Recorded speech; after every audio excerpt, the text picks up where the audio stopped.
ज्योतिरादित्य सिंधिया हमारे साथ लाइव है। ज्योतिरादित्य जी नमस्कार, मैं अर्नब गोस्वामी बोल रहा हूं। नमस्कार अर्नब, कैसे हैं आप? बहुत बढ़िया है, बहुत बढ़िया है, बहुत अच्छे। और ज्योतिरादित्य जी, परसों रिजल्ट आने वाले हैं और एग्जिट पोल आ चुके हैं और राहुल गांधी कहते हैं ये मोदी के एग्जिट पोल है, मैं इसे नहीं मानता। तो उस पर पहले आपके कमेंट लेना चाहता हूं। वो कहते हैं मैं नहीं मानता, कोई एग्जिट पोल नहीं मानता, 10 एग्जिट पोल दिखा दो, मैं नहीं मानने वाला हूं।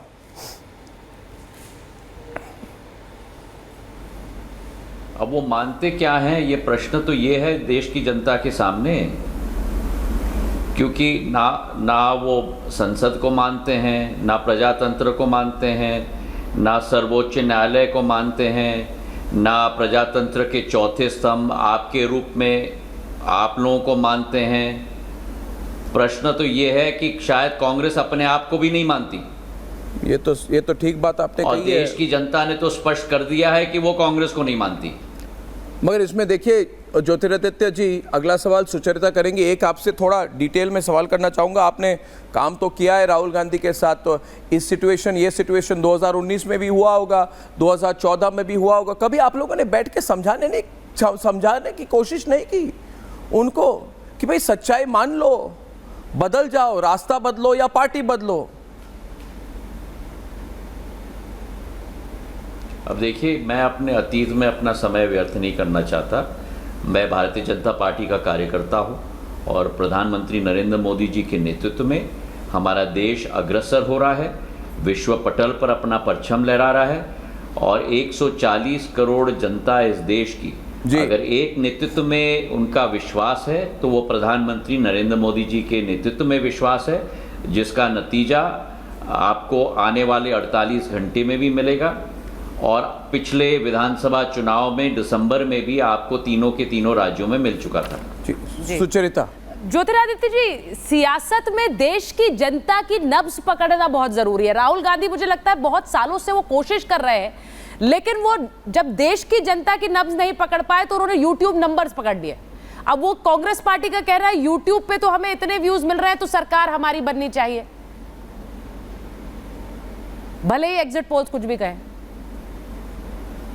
देखिए, जनता का नब्ज पकड़ना केवल अपने आप में पर्याप्त नहीं है। डॉक्टर आपका नब्ज पकड़ता है, पर जन सेवा के रास्ते में जनता के दिल में अपने आप को स्थापित करना पड़ता है, उनका विश्वास जीतना पड़ता है। आने वाले भविष्य के 5 साल वो आपके हाथ में क्यों दें, उन्हें आपको पूर्ण रूप से अपने विश्वास में लेना पड़ता है। और आज कांग्रेस के पास ना सोच है, ना विचारधारा है, ना सिद्धांत है, ना मूल्य है, ना आने वाले भविष्य के लिए मानचित्र है। हाँ, एक चीज कांग्रेस के पास जरूर है और वो है अपना स्वार्थ। नहीं, वो कहते हैं हमारे पास यूट्यूब है, हमारे पास ट्विटर है, हमारे पास इंस्टाग्राम है, आपके पास क्या है? वो कहते हैं हमारे पास यूट्यूब है, इंस्टाग्राम है, ट्विटर है, सोशल मीडिया है, डिजिटल मीडिया है, एल्गोरिथम है, आपके पास क्या है? यही है ना अर्नब, जैसे हम लोग कहते हैं ना, वो बादलों में अपना जीवन जी रहे हैं। क्लाउड एआई जीवन जनसेवा में लोगों का मन पकड़ के, धूल खा के, उनके समस्त रह के, उनका विकास करके तभी संभव हो पाता है। मगर उन्होंने कहा हमको सिद्धू मूसेवाला का गाना है 295। नरेंद्र मोदी जी ने पिछले 10 साल के कार्यकाल में करके दिखाया है। उन्होंने कहा है राहुल गांधी ने कहा दिलवाया है, राहुल गांधी को पूछा गया को उज्ज्वला का योजना दिलवाया है, वो बात सही है, मगर प्रधानमंत्री आवास योजना बनवाए, वो बात सही है, मगर 160 हवाई अड्डे बने हैं, वो बात सही है, मगर 1000 किलोमीटर से 1,50,000 किलोमीटर, वो भी सही है, मगर वो कहते सिद्धू मूसेवाला का एक गाना है, शक्ति से लेकर 5वीं आर्थिक शक्ति तक पहुंचा, वो सब सही है, मगर वो कहते सिद्धू मूसेवाला का गाना है 295। तो राहुल गांधी को पूछा गया कितने सीट मिलेंगे, बोले आपने सुना है सिद्धू मूसेवाला का गाना 295, तो हम वो 295 मिलेंगे। और 295 के कम मिल गए तो वो ईवीएम का गाना गाएंगे। तो अगर वो ईवीएम का गाना गाएंगे ज्योतिरादित्य जी, तो आपका कुछ तो रिस्पॉन्स मैकेनिज्म होगा ना, कुछ तो आप करेंगे।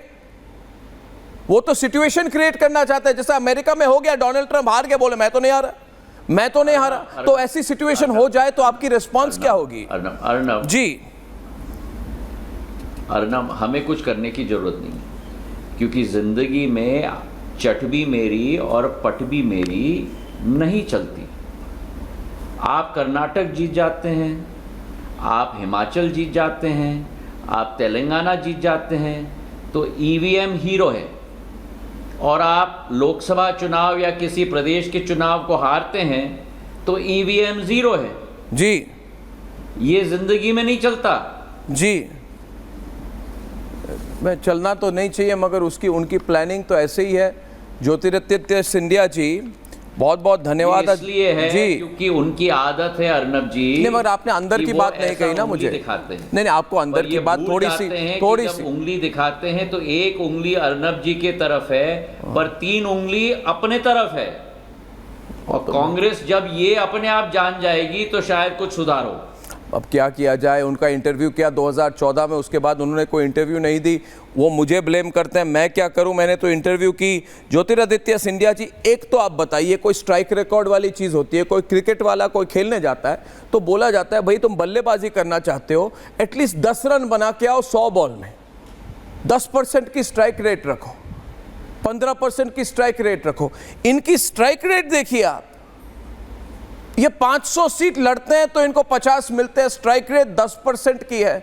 तो क्या आपको लगता है, क्योंकि आप कांग्रेस में रह चुके हैं, काम कर चुके हैं, तो क्या आपको लगता है इस बार फिर खेलने का मौका दिया जाएगा इस बार के बाद उन्हें? प्रजातंत्र में सभी व्यक्ति को पूरा अधिकार है जीरो स्ट्राइक रेट के साथ भी बार बार बल्लेबाजी करने की कोशिश करने के लिए। नहीं है।